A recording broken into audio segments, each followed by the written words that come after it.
Good morning. I'm Gord Long with the Financial Repression Authority. As part of our ongoing guest series on financial repression, I have Stuart Taylor joining us this morning. Stuart is Vice President of EATON VANCE and a senior fixed income trader. Welcome, Stuart. Good morning, Gordon.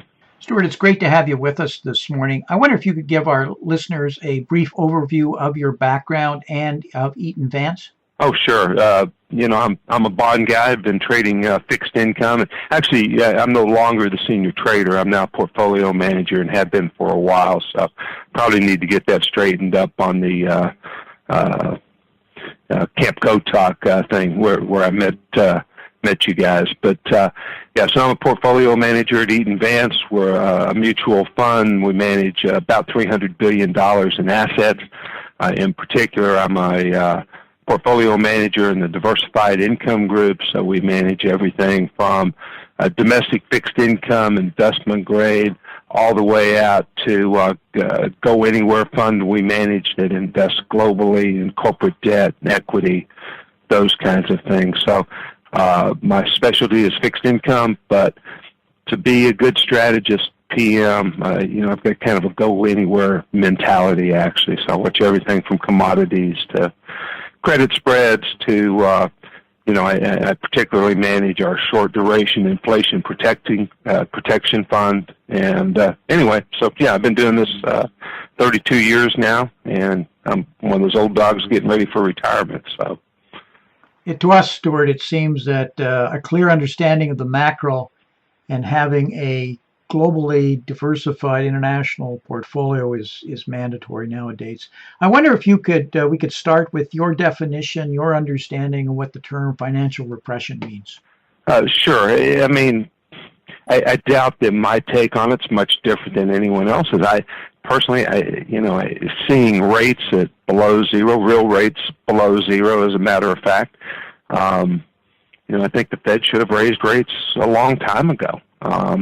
I have this view, and I'm not sure it's a popular view in the financial industry, that the Fed basically has subsidized banks at the expense of savers. And I also think there's a lot of danger in the world. I mean, rates are at generational lows. Equities are at multi-year peaks. Credit spreads are, at one point this year, I think we were down to about 80 OAS on the Lehman Ag. So I don't know. I've always been a believer that to do well, you have to buy things that are out of favor. I think the flow of liquidity over the last 5 years has put literally everything in favor. So then how do you hang out without losing too much of your principal value, either to even a modest level of inflation, or by investing in things with less risk? And it's a very difficult thing to do. I'm an older guy. I'm 60 years old, almost 61, and I'll be retiring in another 4 or 5 years. And I'm a lot more concerned with keeping what I have than really anything else. And it's an ongoing problem, even for someone like me that I think understands markets pretty well. Many of our listeners share the same feelings as you, that we've robbed the savers and pensioners to save the banks, and many of these people are really paying the price today on money they thought was sufficient for retirement that just doesn't earn the income that they had expected or would hope for. And Greenspan, when he was chairman of the Federal Reserve, Alan Greenspan used to say the job of the central bank is to take away the punch bowl when the party gets going, and clearly that's something that is not done anymore. Comments on what had happened last week with the FOMC meeting. What does it mean to you?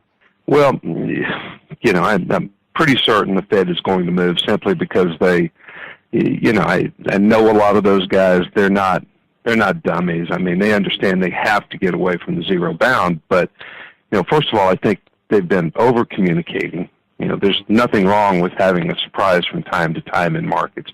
It helps provide at least some degree of discipline. But I think, as I thought more and more about this, I think it sends a terrible message when Fed funds, the real Fed funds rate is negative 100 basis points.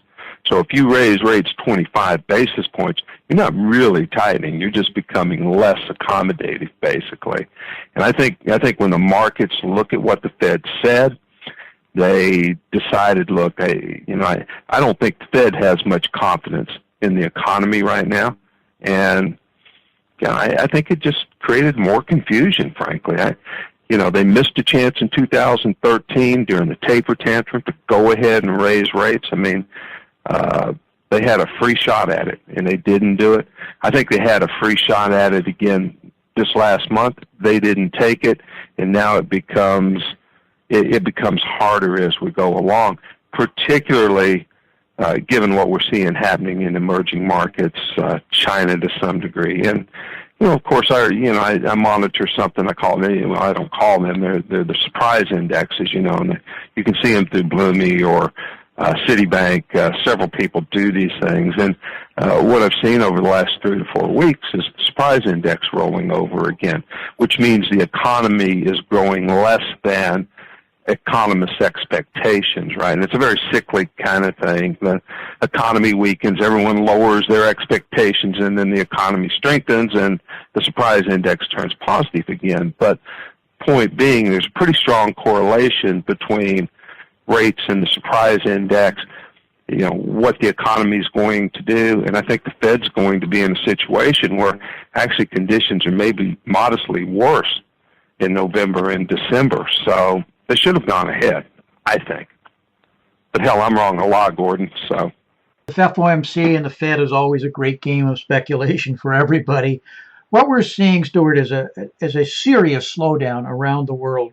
In all of the countries that we talk to, players there, specifically in the emerging markets, specifically those that are commodities oriented in their export. And the FOMC meeting really, what we've seen is the dollar weakened since that meeting, which has helped the emerging markets, or should help the emerging markets. What's your views on the dollar before we talk bonds? Well, I think the dollar probably has done most of what is it. It depends. Are you talking about trade-weighted dollar or, the dollar index?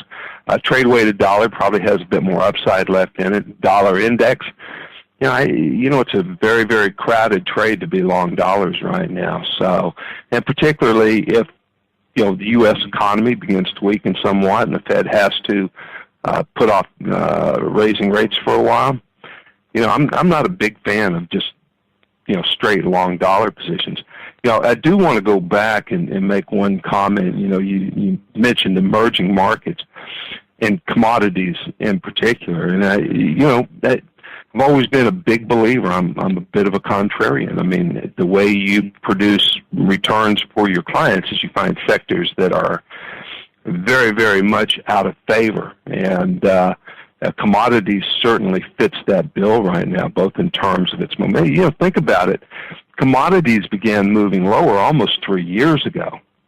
It's been almost there have been a couple of interruptions in the trend, but generally speaking, commodities, several of the EMs that are, explicitly tied to commodity prices, some of the materials names, things of that nature, they've been in a bear market. I think you're supposed to be trying to figure out when and how to be long those sectors. The other thing I think it points out, though, is commodities have been going down for 3 years, and yet equities have continued rallying, or at least stayed in that long trading range over the last year, right? So I think it's evidence that perhaps equities have become somewhat divorced from the real economy. I certainly think commodities are much more indicative of the real commodity than equities are. So it tells you either commodities have to go up, equities have to come down, or some combination of the two. But I'm looking for ways to own commodities now, and I know that's contrarian, but it's something I kind of like. It seems that the big money is always made when everybody's on the same side of a trade consistently. We may be looking at a consolidation here, certainly in the commodities. Our charts are suggesting that. maybe even a dead cat bounce in some of them. But what are your views since the FOMC on what's happened with spreads in the investment grade, high yield, and treasuries? Any signals that you've spotted, Stuart? I wouldn't call them signals, just continuation. I mean, high yield started, the OAS, the high yield index, and spread to treasuries began widening soon after the completion of QE3, and that trend's continuing. And I think the worrisome thing is that, we've seen in the past, particularly over the last 7 or 8 years, that the credit spreads tend to lead equities. They haven't really, equities have not followed credit spreads wider yet. I think that may be on the verge of happening. So I've just seen a continuation. You've also got to look under the hood in terms of credit spreads. Different sectors are, particularly, again, high yield energy, commodities, even in investment grade, industrials to some degree, they've been beat up much more so than other sectors. So we're seeing some fairly clear indications that consumer confidence, investor sentiment is starting to shift globally and certainly in specific countries. Do you see an abrupt shift coming possibly in the bond market? Yeah, I do. I think the one thing that happens with rates, though, that not many people appreciate is that, first of all, there's a difference in how rates behave in an inflationary environment and how they behave in a deflationary environment. In a deflationary environment, the main driver of rates really is flight to quality, right? So equities go down, bonds go up as people hide from badness in other parts of the world, right? I think that's the big driver right now. So if equities go ahead and break down, I suspect you'll see rates fall again. If, on the other hand, they stabilize, I've been fairly bearish of rates now since January, after being bullish for all of 2014, basically. But I may be on the verge, if equities weaken anymore, of needing to flatten that trade out, because in an environment where equities are sick, rates are going to at least hold in there, I would think. Can there be an abrupt change?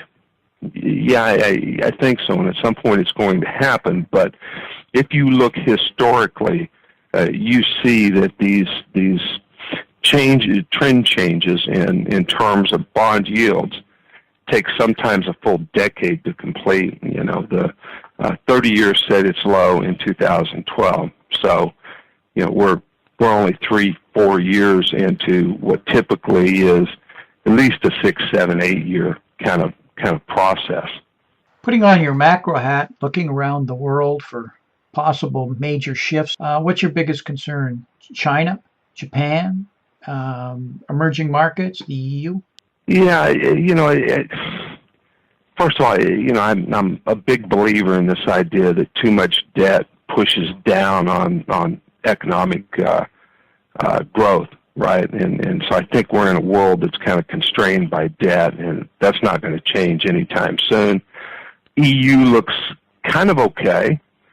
We look kind of okay. China, I think, is, some of the series I keep that I don't think it's as pessimistic there probably as the market seems to be pricing in. I don't really view their equity market as particularly just kind of like ours, right? But multiplied. I mean, to an even greater degree, their equity market isn't particularly well connected to the underlying economy. So I kind of dismiss what equities are doing on the way up or the way down as a signal. But when I do look at things like electricity usage, car registrations, things like that, some of the anecdotal things, conversations I have with people that do surveys and such, I think there's probably still reasonable growth there. It's not nearly as bad as, and that's, I think, too, one of the reasons to think that maybe commodities are someplace close to a bottom.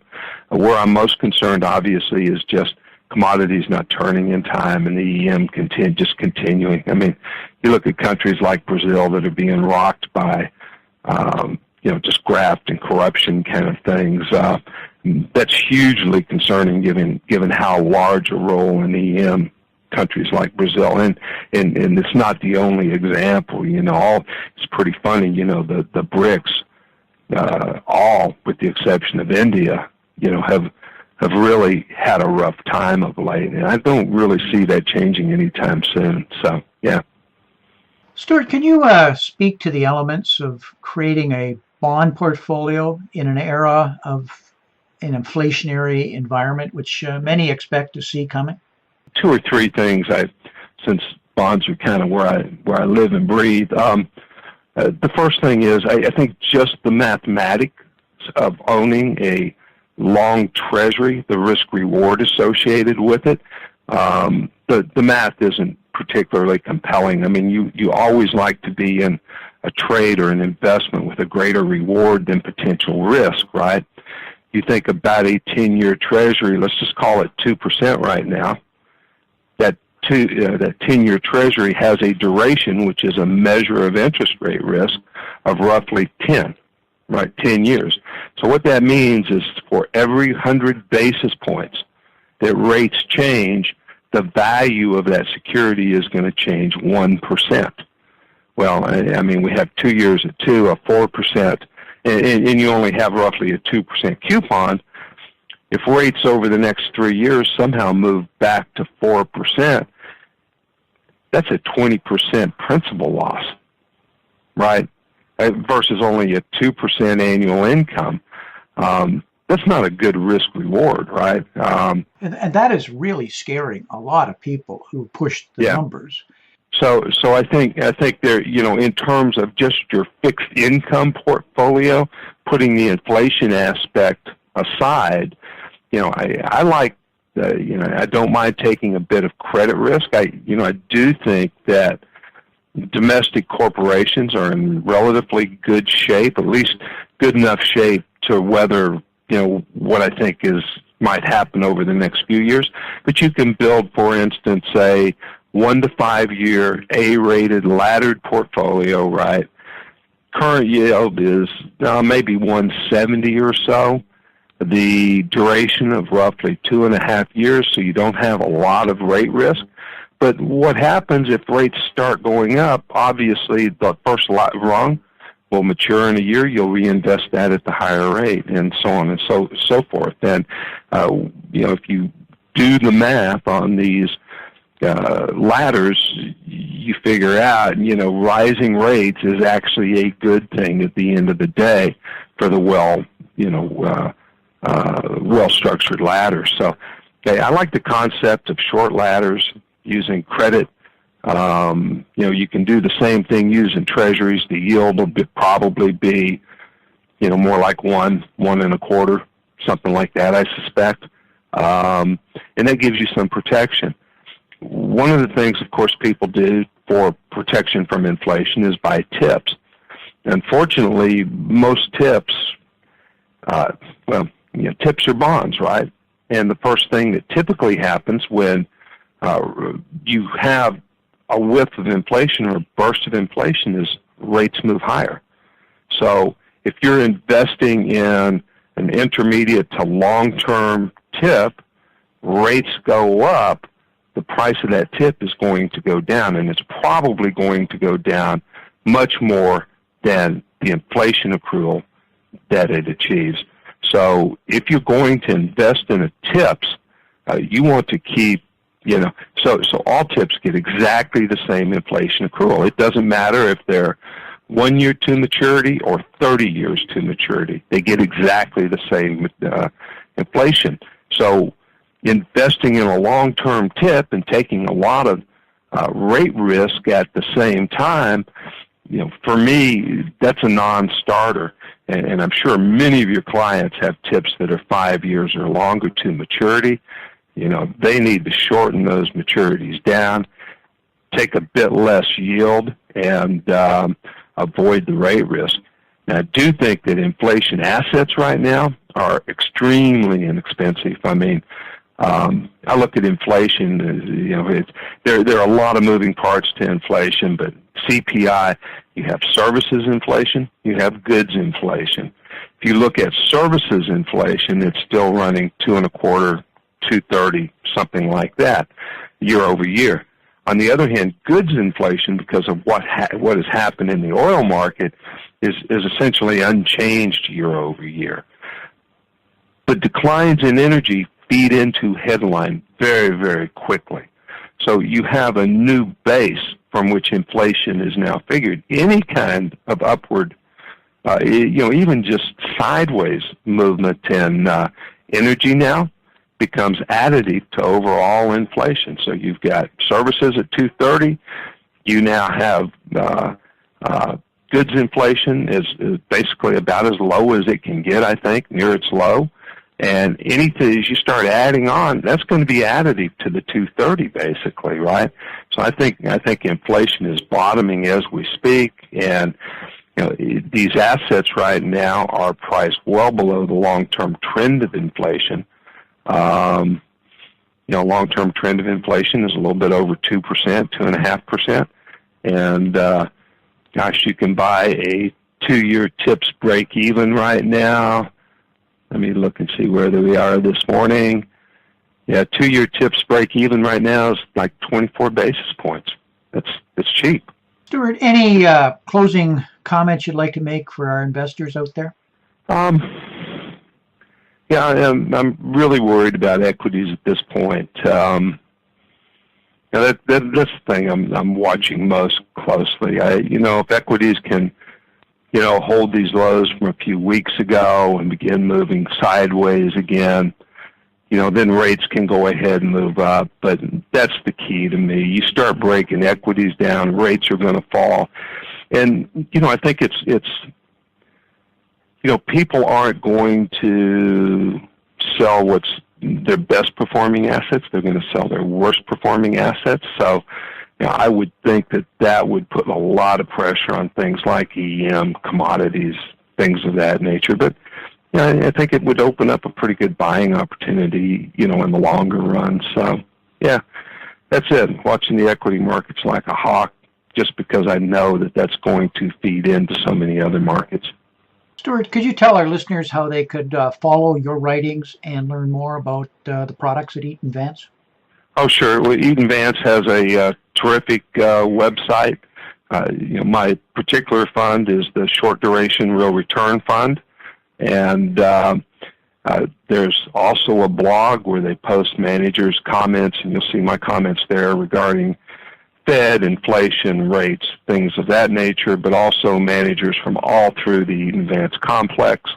And I'm on Bloomberg, once every few weeks, and this and that, in the Journal and various places. So I'm not one of those big names, but, I kind of get around, man.